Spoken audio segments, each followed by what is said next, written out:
Dream Tower.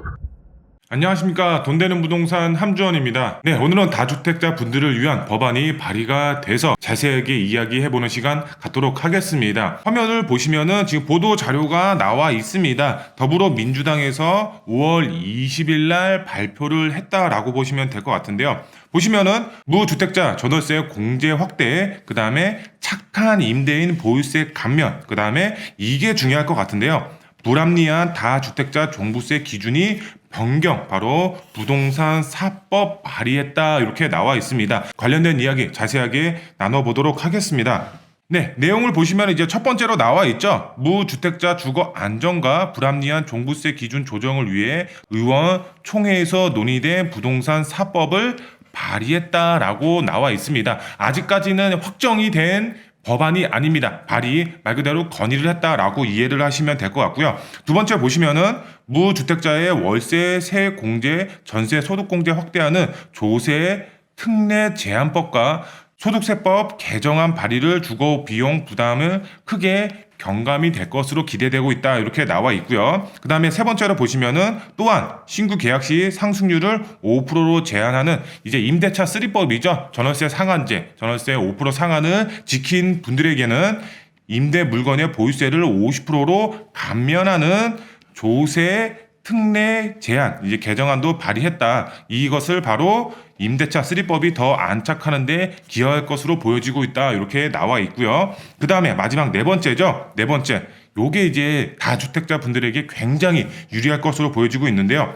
저가 다주택자의 고가 1주택자보다 세금을 더 납부하는 현상을 막기 위해서 종부세죠. 이제 보유세라고 보시면 될 것 같고요. 종부세 과세 기준에 현행 이제 6억 원까지 공제를 해줍니다. 그래서 많은 분들이 이런 6억 원까지 공제를 해주고, 그 다음에 이런 종부세는 인별과세죠. 그렇기 때문에 공동 명의로 해서 12억까지 공제를 받는 분들이 굉장히 많이 있었죠.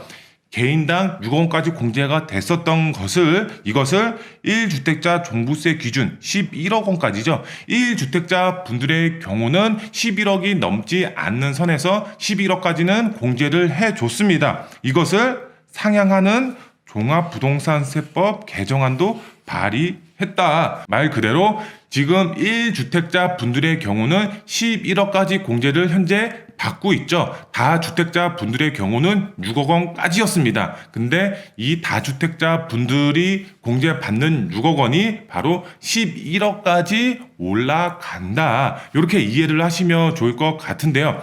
이게 정말 획기적으로 올라갔다라고 보시면 될 것 같은데요. 이런 종부세의 경우는 재산이 많은 분들이 납부를 하는 세금이다라고 보시면 될 것 같은데요. 현재 우리나라 기준으로 봤을 때 2%에서 3% 정도 지금 종부세를 납입을 하고 있다. 우리나라 인구수 대비 2%에서 3%만 이 종부세를 납부를 하고 있었다라고 보시면 될 것 같은데요. 그러면 2%에서 3% 정도가 이런 종부세를 납부를 하고 있었는데 이것이 6억 원에서 11억까지 올라간다라고 했을 때는 2%에서 3%가 아니라 획기적으로 떨어질 수밖에 없겠죠. 그런데 더 중요한 것은 따로 있습니다. 뒤에서 자세하게 다뤄보도록 하겠습니다.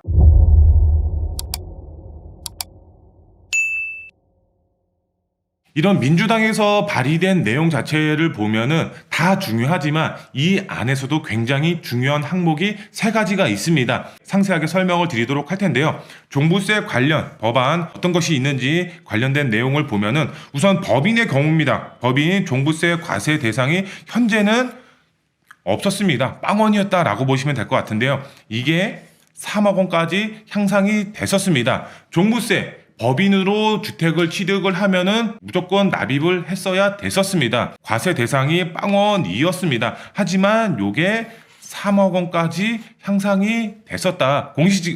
이것이 공시지가 기준이다라고 보시면 될 것 같고요. 여기서 봤을 때 공시지가 합계 2억 9천이었다. 만약에 2억 9천이었다 그러면은 종부세 과세 대상에서 빠진다라고 이제 이해를 하시면 될 것 같은데요. 그런데 여기서 중요한 게 있습니다. 바로 공시지가가 3억 원이 넘어갔을 때, 예를 들어서 이제 3억 500만 원이다라고 가정을 했을 때 이런 3억 500만 원의 전체에 대해서 종부세가 부과가 된다. 이렇게 이해를 하셔야 될 것 같은데요. 초과한 이제 500만 원에 대해서만 부과하는 것이 아니라 전체에 대해서 부과가 된다. 이렇게 이해를 하시면 될 것 같은데요. 예를 들어서 설명을 한번 해볼까요? 우리가 기본적으로 봤을 때 3억 500만 원이야. 그러면 3억 원은 공제가 되고 500만 원만 종부세 내면 되는 거 아니야? 이렇게 이해를 하신 분들이 굉장히 많았을 겁니다. 그게 아니라 3억 원이 안 됐을 때는 전체적으로 공제가 되지만 3억 원이 넘어가면은 3억 플러스에서 바로 넘어가는 금액까지 전체적으로 과세 대상이 된다라고 이제 이해를 하시면 될 것 같고요.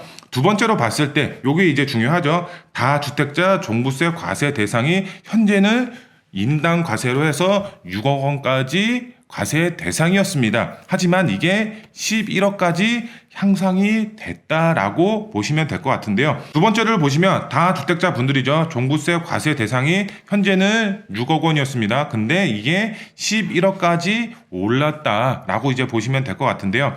이런 다주택자 분들의 경우는 이 6억 원까지는 공제를 받았었습니다. 인별 과세기 때문에 부부 공동 명의로 했을 때는 이제 남편이 6억, 그 다음에 부인이 6억, 그래서 12억까지 공제를 받는 분들이 대부분이었습니다. 그런데 이게 인당 11억까지 올랐다. 그러면은 전체적으로 봤을 때는 22억까지 공제를 받을 수가 있네. 이렇게 이해를 하시는 분들이 있을 수도 있습니다. 그렇지만 공동 명의로 했을 때는 그대로 기존과 똑같이 6억이다. 그래서 12억까지 공제를 받을 수가 있겠고요. 그래서 부부의 경우는 내가 공동 명의로 할지 아니면 단독 명의로 해서 11억까지 공제를 받을지 잘 판단을 하셔야 될 것 같고요. 그 다음에 이제 개인 공제 금액이 현재는 6억 원에서 변경이 된 것은 없다. 이렇게 나와 있는데요. 이게 무슨 말이냐?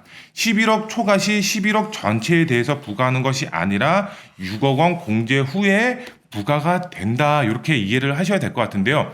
쉽게 설명을 드리겠습니다. 이게 변경이 됐을 때 11억까지 공제가 된다라고 나와 있죠. 그런데 이게 11억이 넘어갔어. 그러면 11억까지는 공제가 되고 11억이 넘어가는 금액만 종부세가 나오는 거 아니냐. 이렇게 이해를 하시는 분들이 있을 텐데 그게 아니라 바로 6억까지는 공제를 받고 6억이 넘어가는 금액부터 종부세가 나온다. 11억이 초과하는 분들의 경우는 그렇고 11억이 안 넘어가는 분들의 경우는 11억까지 공제가 된다. 그런데 여기서 부부의 경우는 인별 과세기 때문에 22억까지 공제를 받는 것이 아니라 기존하고 동일하게 인당 6억 원씩 공제가 된다. 팩트이기 때문에 꼭 기억을 하셔야 된다라고 보시면 될 것 같고요. 여기서 봤을 때 지금 현재는 이제 6억 원에서 11억까지 이제 올라간다라고 했을 때 많은 분들이 생각을 할 겁니다. 아파트 공시가격은 높기 때문에 소형주택으로 투자를 해야 되겠네. 왜? 소형주택의 경우는 공시지가가 굉장히 낮죠. 1억, 2억 이렇게 공시지가가 형성이 되어 있기 때문에 내가 소형주택으로 최소한 5채까지는 투자가 가능합니다. 그래도 바로 11억이 안 넘어가기 때문에 종부세가 나오지 않는다. 이렇게 이해를 하시면 될 것 같은데요. 그래서 소형주택 투자의 수요가 앞으로 더 많아질 것으로 보여지고 있다. 이렇게 이해를 하시면 될 것 같고요. 그 다음에 공정시장가액 비율이 삭제가 된다. 그냥 공시지가로 부과가 된다라고 보시면 될 것 같은데요. 윤석열 정부죠. 윤석열 정부가 우리가 후보 시절에 대통령이 당선이 되기 전에 이 공정시장가액 비율을 낮추겠다. 2020년대 이전으로 낮추겠다라고 얘기를 했었습니다. 공정시장가액 비율을 삭제를 하고 그냥 공시 가격으로 종부세를 내게 하겠다. 이렇게 나와 있습니다. 과세 대상을 11억까지 늘렸다. 11억이 넘는 사람들은 금액을 기존보다 더 낼 수밖에 없는 상황이 왔다. 이렇게 이해를 하시면 될 것 같은데요.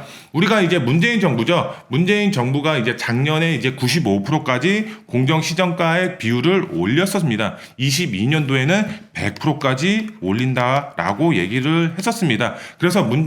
그래서 이것을 공정시장가액 비율이 100%이기 때문에 이것은 그대로 놔두고 종부세 과세 기준을 11억까지 늘리는 대신 이 11억이 넘는 사람들이죠. 11억이 넘는 사람들은 그냥 공시지가 그대로 종부세를 납부를 해라. 말 그대로 정말 병 주고 약 주고 하는 그런 상황이다라고 이해를 하시면 될 것 같습니다. 그러면 11억이 넘어가시는 분들의 경우는 기존에 비해서 종부세가 더 많이 부과가 될 수가 있는 상황이 옵니다. 하지만 제가 앞서서 말씀을 드렸지만 우리나라에서 종부세를 납부하시는 분들의 전체적인 평균을 봤을 때 2%에서 3%밖에 안 됩니다. 이런 분들의 경우는 종부세가 앞으로 조금 더 많이 나올 것으로 보여지고 있지만 반대로 얘기를 하면은 공시지가가 낮은 다주택자 분들의 경우는 어느 정도 이익을 가져가실 수가 있다. 세금적으로 절약을 하실 수가 있다라고 이제 이해를 하시면 좋을 것 같습니다. 종부세의 경우는 공시지가 금액에 따라서 과세가 된다라는 점을 꼭 기억을 하셔야 됩니다. 매매가로 종부세를 납부를 하는 것이 아니라 바로 공시지가입니다. 내 매매가가 13억, 15억이 넘어가는데 공시지가는 11억 이하다. 그러면은 종부세 과세 대상이 아닙니다.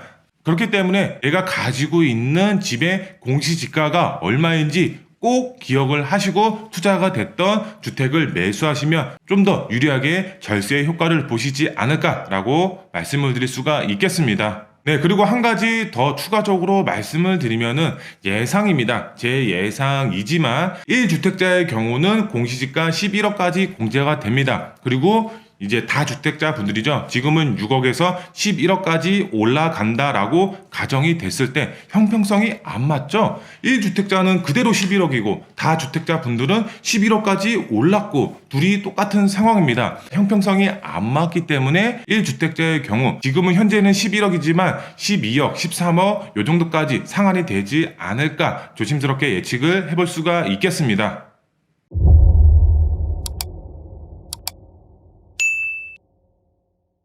네, 오늘은 더불어민주당에서 법안을 발의를 했던 내용, 바로 종부세 관련된 내용을 말씀을 드렸습니다. 지금 현재는 다주택자 분들, 현재는 6억 원에서 11억까지 올랐을 때 그만큼 절세 효과를 보실 수가 있겠다. 그로 인해서 주택 공급 활성화 정책에 맞게 공시지가가 낮은 이런 재개발 투자 매물의 투자의 수요가 어느 정도 증가가 되지 않을까라고 말씀을 드릴 수가 있겠고요. 재개발 관련해서 투자의 계획 세우시는 분들 저희 사무실에 전화 주시면 자세하게 상담 도와드리도록 하겠습니다. 돈보다 중요한 건 건강입니다. 건강 항상 잘 체크하시고 하시는 일 모두 잘 되시길 기원하겠습니다. 다음 영상에 더 알찬 정보로 찾아뵙도록 하겠습니다. 감사합니다.